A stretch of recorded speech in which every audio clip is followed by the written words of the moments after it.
want the game to be raised. I want there to be a storyline, and there are storylines to be told. There's a lot of history with a lot of these teams that is not being told, and I think in order for the game to be a lot more interesting for the casual fan, because I think we need to cater to the casual fan, not the fan that's going to watch it regardless, who just loves to watch game of basketball. The casual fan is what we need to cater to, and I believe by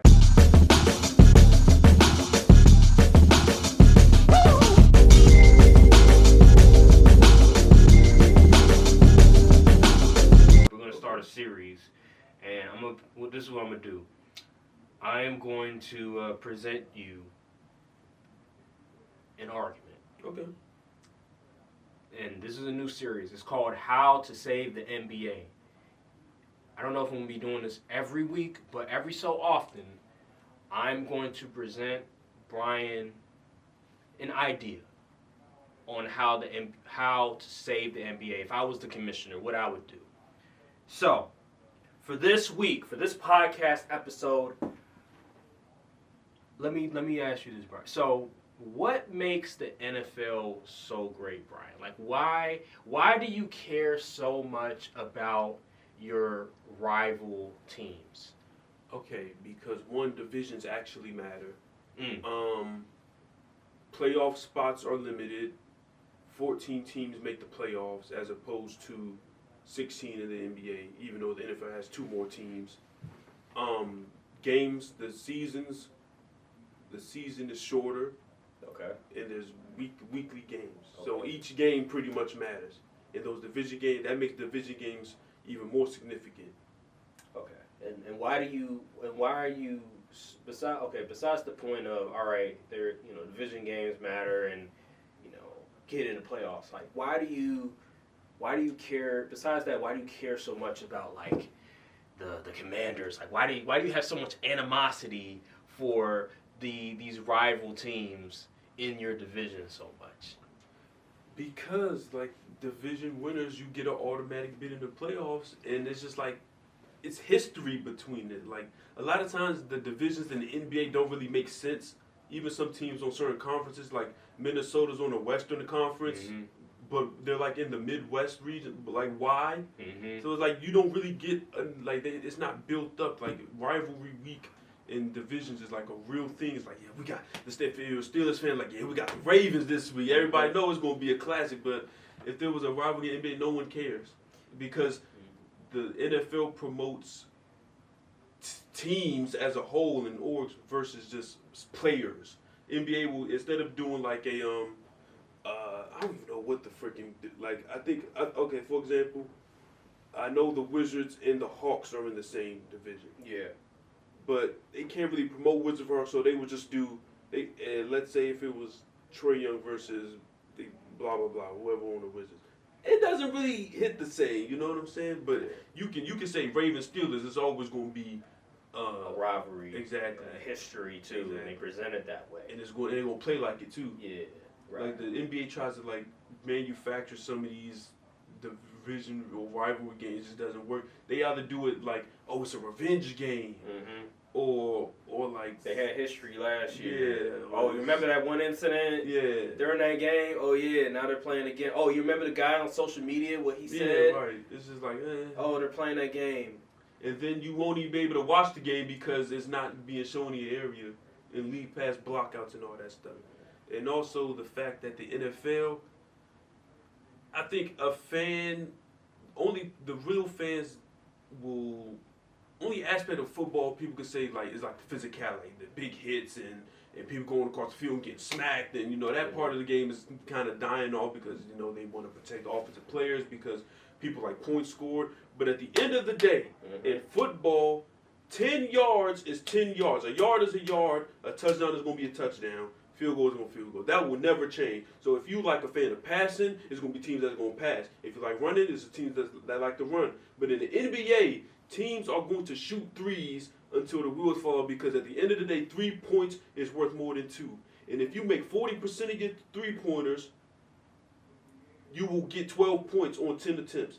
If you make 50% of your two-pointers, you're only getting 10 points being the best, the very best in the league in that out of 10 attempts. So at the end of the day, the teams are not going to incentivize or change the way they play. There's not going to be like people say, history repeats itself. Errors. I don't think it's going to happen because at the end of the day, 3 points is worth more than 2.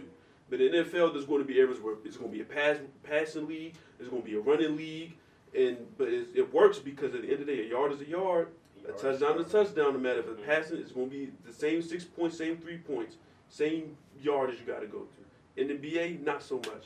So that's why the game is starting to look a little funny in the light because the teams are just chucking up threes, and the teams that like to play in the paint or play mid range is not very good teams because the better teams are just out shooting you from the 3-point line. Mm-hmm. So yeah.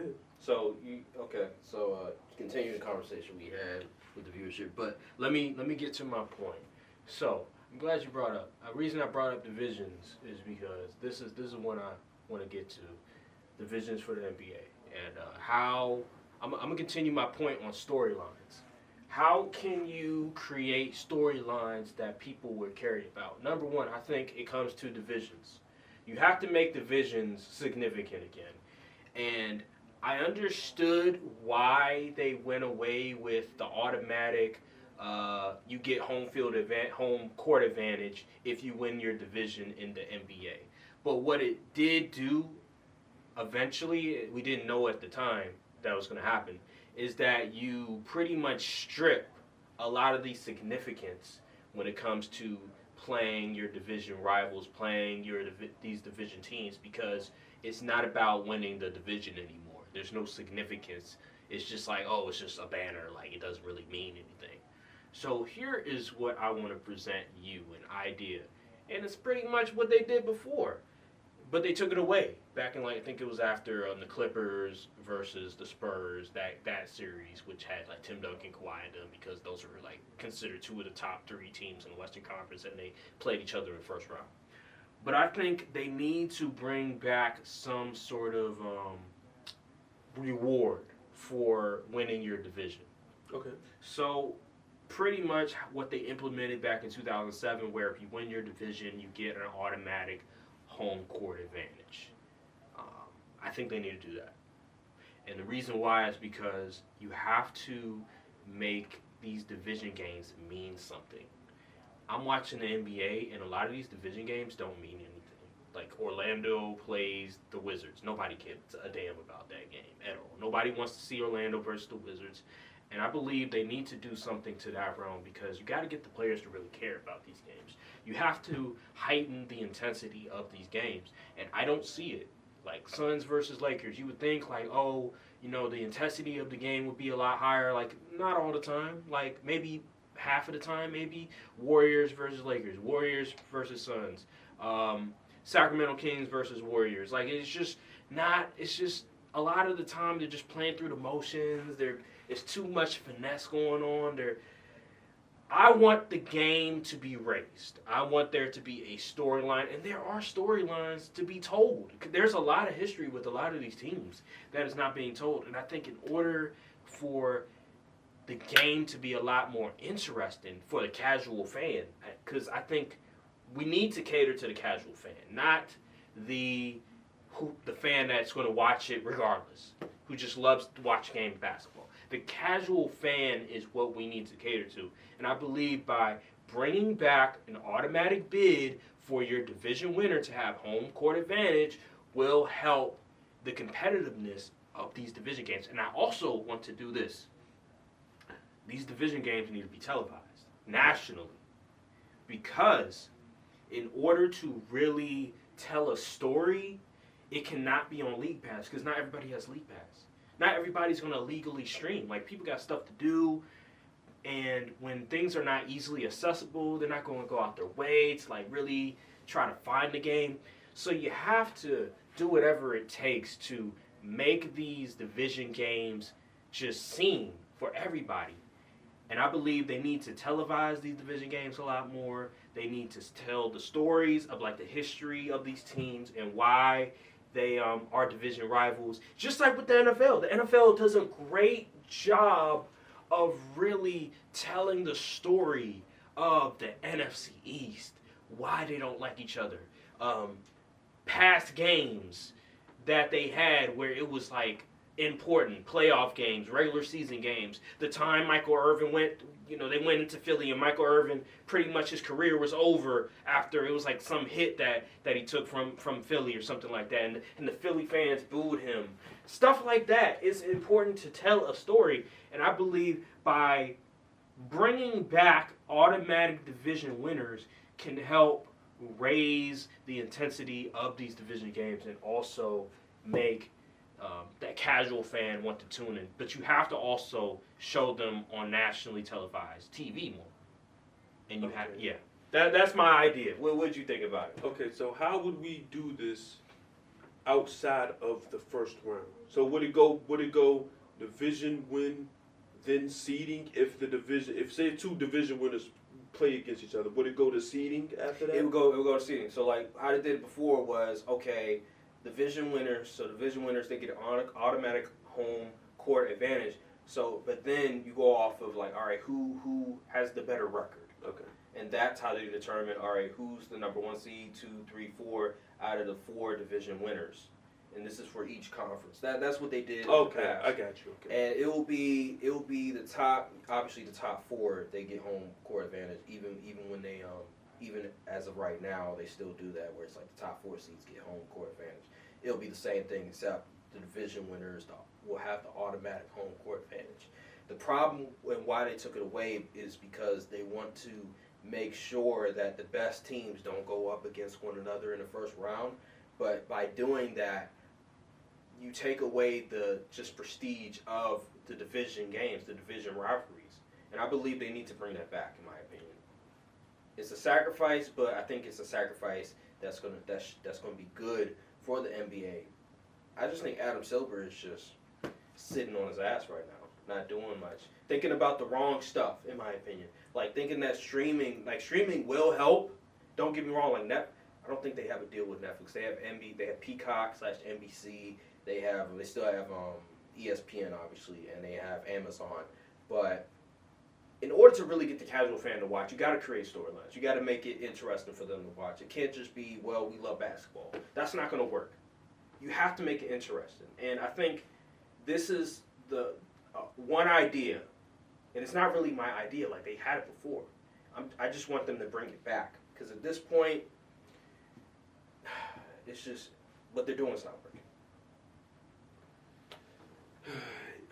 You just gotta find a way to get the fans to care, and you gotta make the games accessible to watch. Right. And a lot of times these games aren't accessible to watch. A lot of the team players people like to watch, it's not easily accessible. Like OKC, it's not easily accessible to watch some games.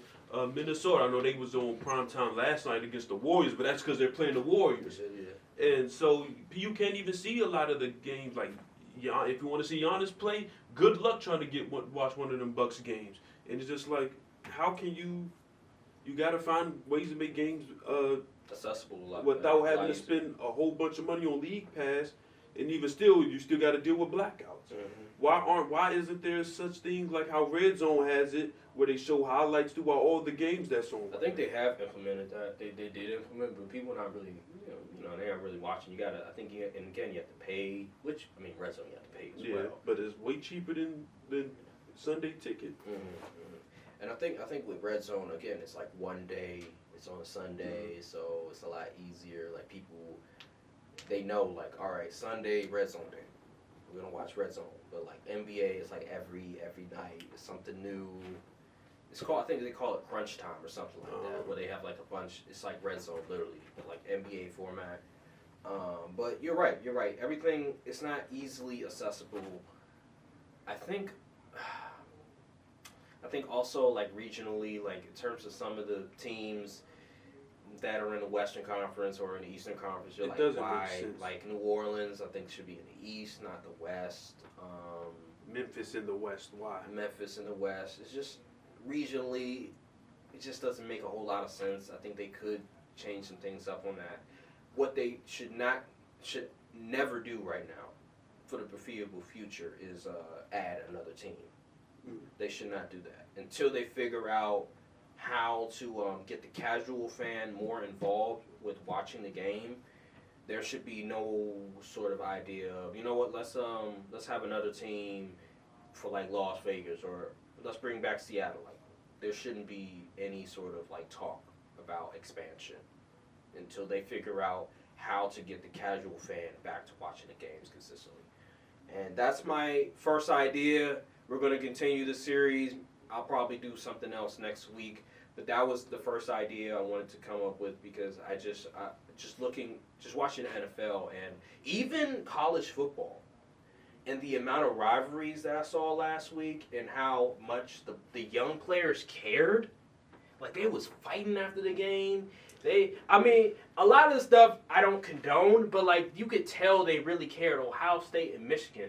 And that's because of the stories, the rivalries, like the history is drenched into their DNA. Like, you come to those programs, you instantly understand that Ohio State, we're Michigan. Ohio State is the op.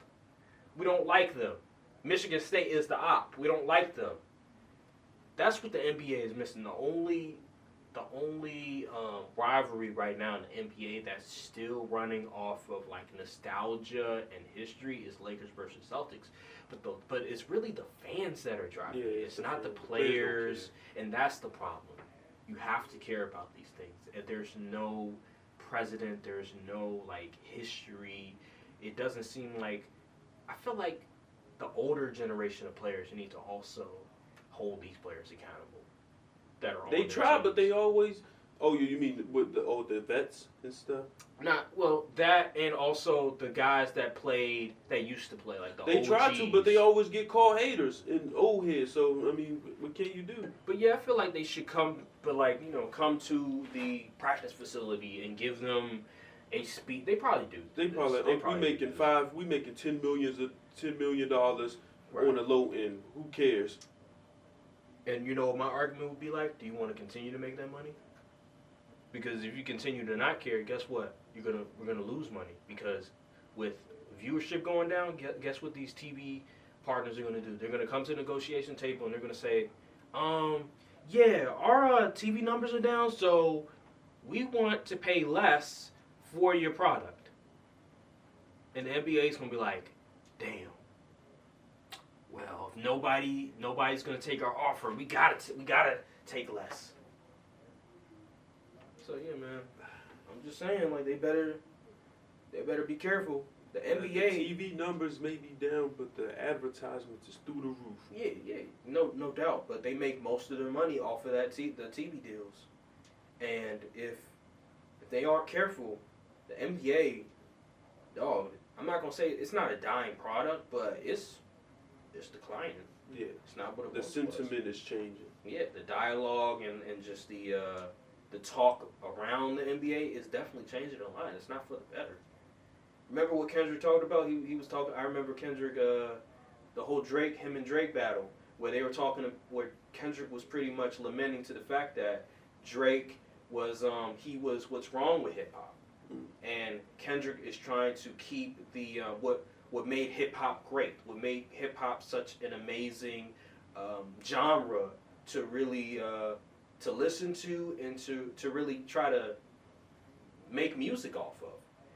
The same thing can be applied with the NBA and some of the conversations that are going on. There's a civil war going on, per se, when it comes to like how we talk about the sport. And right now it's a tug of war, and it's still going on. It's still going on. Yeah, and it's funny because like basketball is such a fun sport to play, and it's supposed to be fun to watch, but nowadays it's just like, I'd rather not be bothered. You know. Like, I'm not going out my way to turn on NBA games. You know what reminds me of? This is a funny analogy. So, you ever watch anime, right? Mm-hmm. It has amazing animation, but the story is just trash. Like, there's no story to it. So you're watching an amazing fight, but what's the story behind it? There's no story. Demon Slayer. But yeah, so like something like that is like the NBA, where you're just watching it and yeah, this is great basketball, but what's the significance behind the game? There's no significance. It's just like, okay, it's two teams, they're just playing. They're shooting threes, they're dunking occasionally, but there's no significance to it. And that's what's missing. There's no story to the game being played. And people always say, if people complaining about the league and blah, blah, they just don't like basketball. I'm like, how are you going to say we don't like basketball? We're not even getting the full basketball experience. These people, they is chucking threes. Mm-hmm. They ain't dunking. Well, some people do dunk, but you ain't really seen a lot of whole dunking poster highlights and stuff. Only from select players when they do it. Defense isn't as good as it. I wouldn't even say it isn't as good. It's just so it's hard. It's harder to play because of the 3-point shooting. Like there's so much switching going on that it makes it a lot harder. Like I was watching the Lakers game last night, and what did they do? They switched a lot, and it made it a lot harder for the Lakers to defend the Atlanta Hawks. Like it's just something going on. It's like when something does exciting happen, no one knows until it's posted on social media because these games aren't televised. Right. All right, that'll do it for the conversation. Just let me be.